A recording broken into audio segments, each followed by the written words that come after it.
At the age of 3, I started doing a daily ritual with my daughter. Every morning, she would get up, and I would do this ritual as a way to let her know who she was and what she meant to me.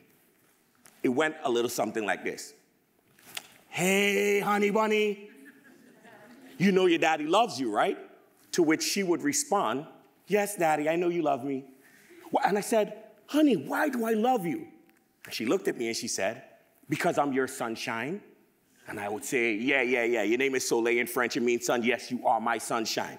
But honey, I need you to tell me, really tell me, why is it that I love you so much? And this little 3-year-old girl looks at me directly in the eye and she says, because I'm your icon of inspiration. And when she says it, I would look at her and I would go, facts, 100%. You are my icon of inspiration.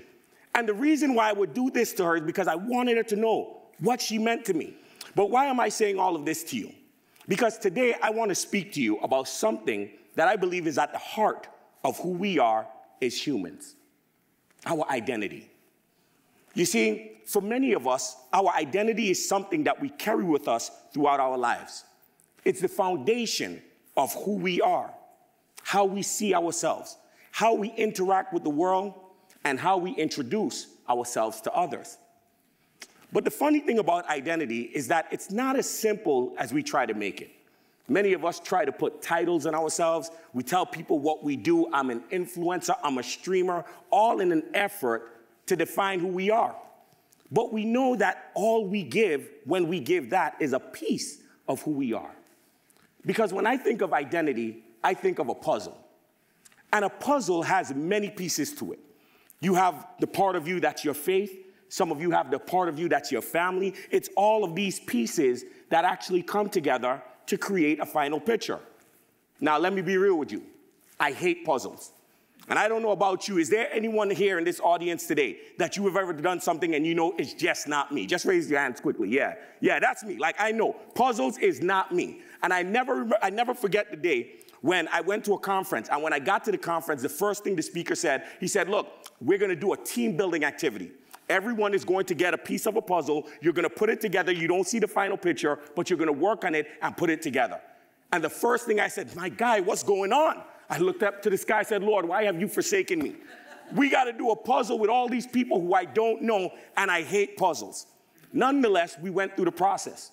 And at the end of the process, I started to recognize the value of all these pieces coming together to form this puzzle. So when I think about identity, I think of it in the same way, but with a little caveat, a little difference. You see, when it comes to the identity of our life, it is not something that is fixed. It's not an unchanging thing. It's something that actually evolves, and it evolves over time. As a matter of fact, when I think about the puzzle, I think about 4 evolving pieces that make up the puzzle of our identity. And you have to be willing to accept this thought, because the reality is who you were yesterday is not who you are today. Things change. But the reason why things change is because there are 4 primary elements that often change in our lives. I call it the pieces of our identity: people, places, purpose, and perspective. For the next few moments, I want to break these down for you if you just rock with me for here. So let's talk about people. When we come into this world, we come into some bright, shining lights. And when we get here, we don't know the people who are in the room. But those people play a critical role in our life. I like to call them the FBI, not the Federal Bureau of Investigation. If you have a warrant, you're good. Sherman ain't no snitch, right? But what I would say is that the people who come into your life, they shape how you think. They shape how you act in many ways. They actually say that children are the best imitators, even if they're the worst interpreters. They could imitate it. They could do it. And that's why we have to be very careful about the things we say and the things that we let them see. Because what comes through these eyes and is heard through these ears usually shapes the heart and the mind and then comes out in the attitudes and actions. Identity, people are pivotal. Now, for me, I was just blessed because I just happened to be born to a very awesome woman. When we were growing up in the U.S. Virgin Islands, we were young. And to be honest with you, we didn't know where we were going. We didn't know what we were doing. The only thing I knew was that my mother was there. And we grew up under some very humble conditions. Let me put it bluntly. We were broke. We were impoverished. But I never knew we were living in poverty because my mother never spoke a word of poverty to me. As a matter of fact, I thought the fact that when we went home to that small little apartment, the kitchen being the living room and the bedroom at the same time, I just thought she was resourceful. I also thought that many nights when we would go home, all we would have was bread and water. And I would take that water, pour it on top of the bread until the bread got heavy. And that felt like a full meal. I never knew we were in poverty. As a matter of fact, the only thing my mother kept on telling me is about where I was going to go, what I was going to achieve. In essence, my mother put it this way: your current situation is only transportation to your destination. Whoa! Yeah. Those are mama bars. And when my mother inserted that into my brain, I heard it, and every day I would get up, striving, working, doing whatever I can, knowing that I was going to a greater destination. These messages would be furthered by my father, and he wasn't in the Virgin Islands, but he would give me a call every once in a while, and he would always remind me, make sure to finish what you start. Make sure that you plan ahead. He would say things to me like, it's better to have it and not need it than to need it and don't have it. And those messages shaped my way of thinking. But on the other end, I had another family member who was an uncle of mine. And my uncle's message was completely different from my mother's message. My uncle said to me, look, Sherman, I want you to know something. You see this place that you live in? Yeah, it's America's paradise. People come from all over the world to visit here. It's rough. And you see, when you are here, you got to protect yourself. You got to defend yourself. Here's what my uncle told me. He said, from now on, when you walk the street, you go to school, anywhere you go, you got to let them know that you're a bad man. Now, for those of you who don't know, in the islands, bad man is the equivalent to gangster in the United States. So when he tells me that, I'm like, okay, let me take these marching orders. So I say, from now on, that's what I'm going to do. I'm going to let them know that I'm a bad man. So imagine me now going to take my yearbook pictures in 2nd grade. And when everyone is there, they're smiling, looking like they're advertising for Colgate or Crest. I don't know what it was. But they're smiling, and I'm like, I can't smile because I'm a bad man. And my teacher is looking at me, and she said, Sherman, what are you doing? I'm like, no, I can't smile. I can't smile because I'm a... Now, I had the voice of my mother and my father, and I had the voice of my uncle in my head. The only difference is my mother had a belt. And because she had a belt, I knew that my bad man days were over. So we didn't get to live the bad man life too long. But here's what happened after that. My mother put me in a whole bunch of programs, and I met a whole lot more people. I met coaches, I met friends, I met all of these different people who would give me good messages of positivity to move me forward. You see, the people in your life are pivotal, and those people will change over time. And you could get so much out of life depending on who you're listening to. And I recognize that I got to make sure that I have a good surrounding of people. But while people are critical to your life, the places in which you grow up are also critical. You see, I told you I grew up in the U.S. Virgin Islands. Beautiful paradise. But growing up in the islands, while it was beautiful, we had a harsh life. But one of the things that was woven into the fabric of my character were things like respect, things like manners, things like etiquette. And through all of it, the people of the Virgin Islands were resilient. So because of that resilience took over me. But here's the problem. Whenever you have something, sometimes it's easy to take it for granted because it's available to you. And I never forget when I was in the islands and I was saying to myself, I got to get out of here. I got to look for more opportunity. So I had a grandmother who was living right here in New York City. And when you're coming from the islands and you're moving to the United States, in your mind, the streets are paved with gold, the money grows off the trees. So in my mind, I'm just like, all I have to do is get to New York and game change. So I leave the islands as an aspiring dancer, as an aspiring rapper. That's what I wanted to do. And I came to New York saying I'm going to make a better life when I get up here. But when I got to New York City, I was quite surprised. It was the first time that I experienced culture shock. First of all, in the Virgin Islands, when I get up, if I go anywhere, I go on a bus, I go anywhere, I have to start off by saying morning, meaning good morning. And that's what we did everywhere we went. So imagine me coming to New York, and my cousin comes to pick me up, and the first time we're on the subway, I'm walking on the subway, and I get up and I say, morning. Now, we're in New York City. So, of course, everyone is watching, like, what's going on? My cousin looks at me and said, yo, bro, you wildin', what are you doing? I said, no, I'm saying good morning. He said, no, we don't do that here. Don't do that. Yo, just sit down, just chill. I'm like, all right, I got you. So I sit down there, and I'm relaxing. And then when we get off the train, we're going by his friend's house. So when we get there, there was something that just shocked me. Because we are walking, and all of a sudden he said, oh, that's my boy right there. And for some reason, I watched my cousin's left hand go up to the left side of his face, and he said, yeah. And I look, and I'm like, what are we doing? But we're in New York, so if you're in New York, you know it. So we go, yeah, absolutely. So when he did that, I'm like, yo, what is that? And he says to me, he says, Sherman, that's the way we just kind of reach out to folks, you know, that's a New York thing. So I said, okay, I got you. So since I'm New York now, and I'm in New York, I got to get my New York starter pack. And for me, what that was, it was the fitted, the do-rag, and then it was the Timbs. So I put on my New York starter pack, and now I'm like, look, I'm New York. I'm 100% New York. I could walk comfortable. I feel comfortable. I'm out here in New York doing my things in these streets. And while I'm living here in New York, my grandmother asked me at the time, because that's who I moved with, she said, Sherman, what are you going to do now that you're up here? I said, oh, Grandma, don't worry. Like, I got bars. Like, I rap, I dance, like, I do my thing.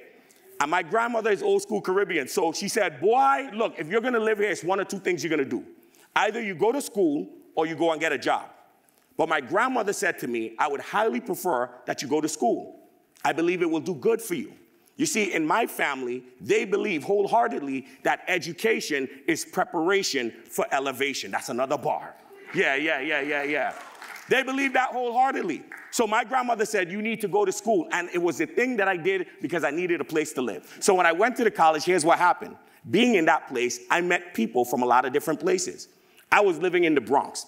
And it just happened to be that that area of the Bronx was then, and still is today, the poorest congressional district in the United States.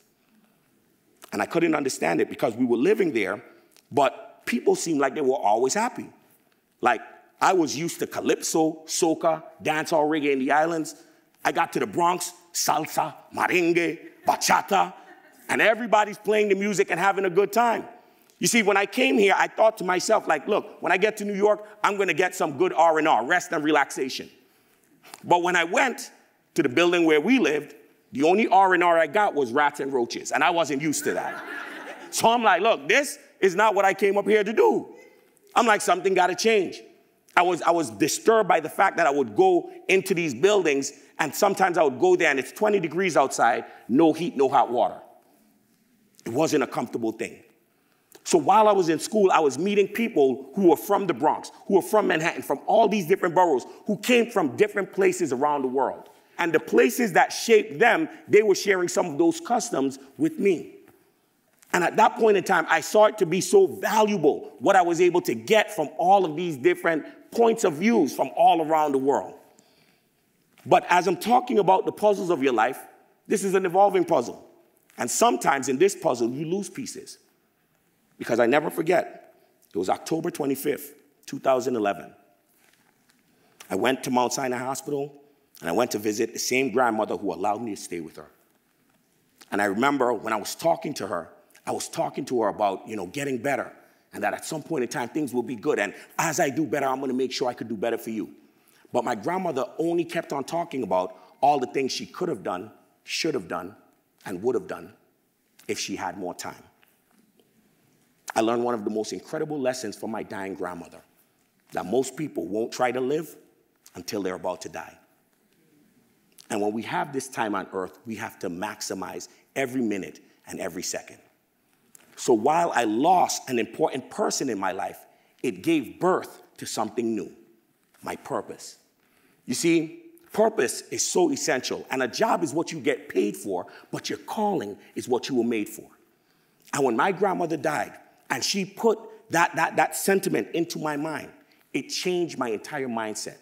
It was the reason why I said, you know what? I've been able to benefit off of all of these lives and these people who've poured into me. I think other young people should have that same opportunity as well. It is what made me give birth to what's called the Aim High Empowerment Institute.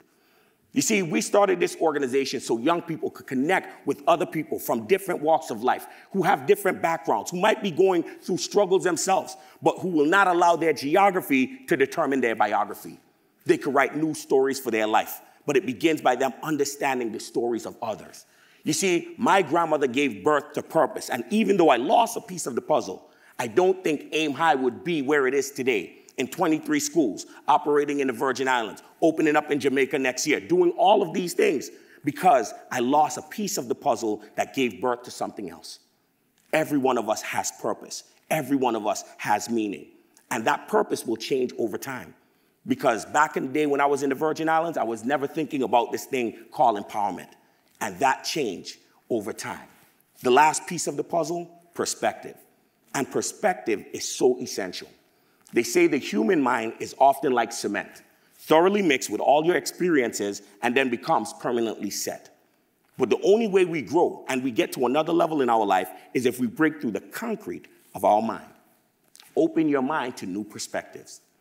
And with Aim High, we recently started something called the Empathy Initiative, where we use this initiative as a way to use storytelling and community understanding to promote acceptance, tolerance, and harmony amongst our community.